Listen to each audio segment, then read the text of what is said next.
I'd like to talk about here just some of the main points of Beowulf's first main confrontation. That's the fight with Grendel.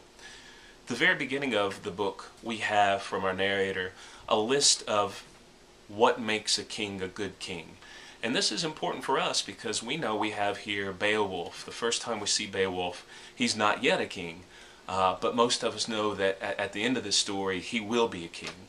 So this is a chance for us to see Beowulf before he's a king role. Does he demonstrate the qualities of a good king? I'd like to go through what these qualities are and just see how Beowulf matches up so far in the first part of the book with his decision to go fight Grendel, and of course when he actually fights Grendel. One of the main things that's important about being a good king is to be able to assert authority, dominance when you need to. A king would not be someone who could just reach a point of power and then sit back safely and keep it.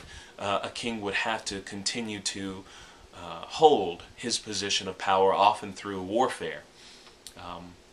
There's a point where Hrothgar talks about a certain mount Hrothgar would ride into the heat of battle where battle was the thickest. So a king has to be someone who's not lazy in his command, but someone who, even if he's king, he's still not afraid to dominate when he needs to dominate. And this would be physical dominance as well, violence. I think Beowulf definitely demonstrates skill in that area.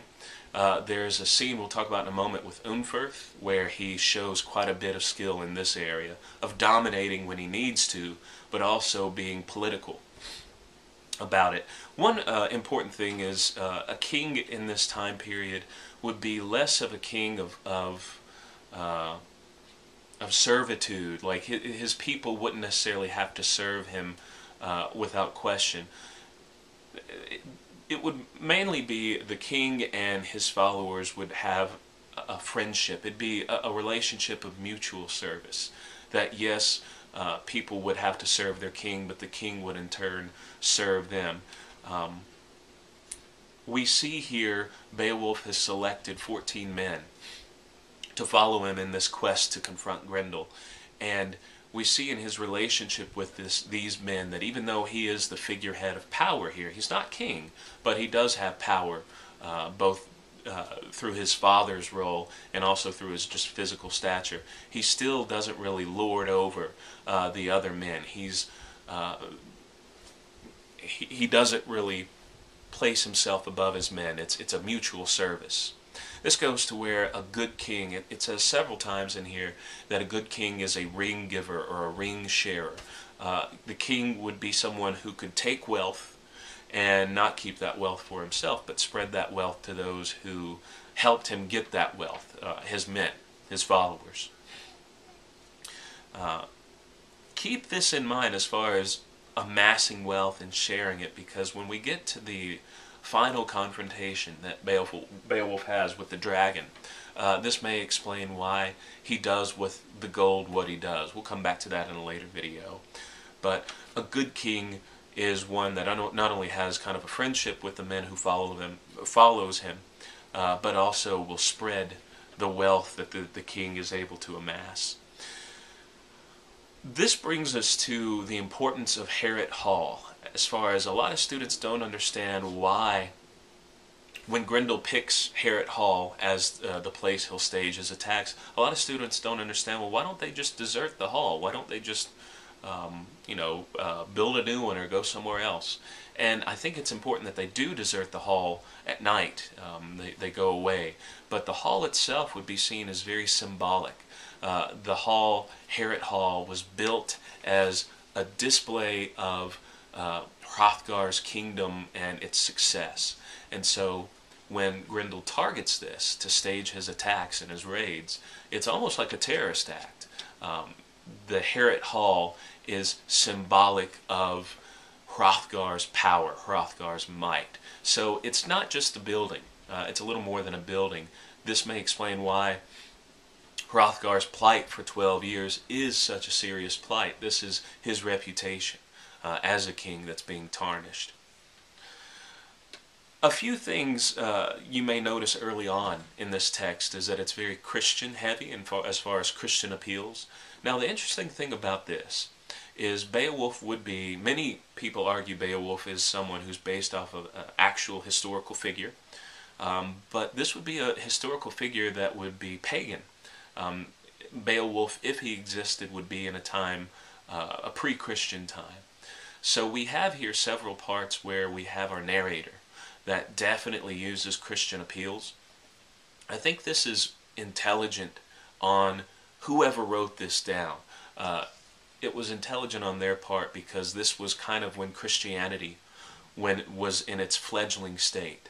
And the writer here, you can tell, is using an already established hero, Beowulf. This is going to be people of the culture know who Beowulf is. They know his stories. He's a hero. He's a folk hero.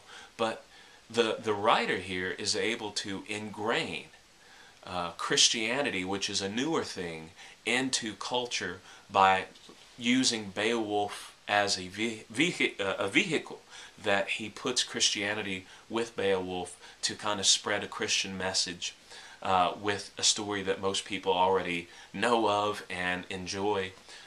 So this new thing of Christianity in the time period would be a little more receptive to the audience because Beowulf is someone they already recognize. Now, keep this in mind, especially when you look at Beowulf, if he exists as a Christ figure.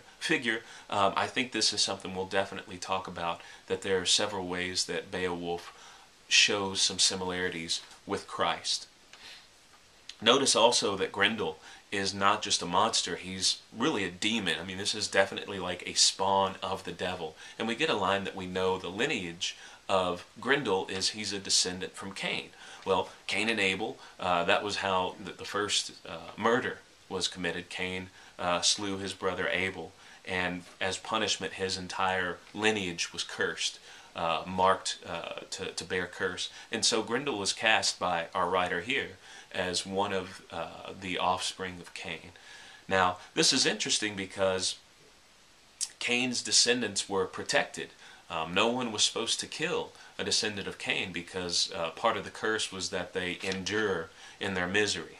And so Beowulf, kind of in his victory over Grendel and killing Grendel, he also kind of violates that law that no one should kill one of Cain's people, because part of the curse is, you know, they have to live forever in torment.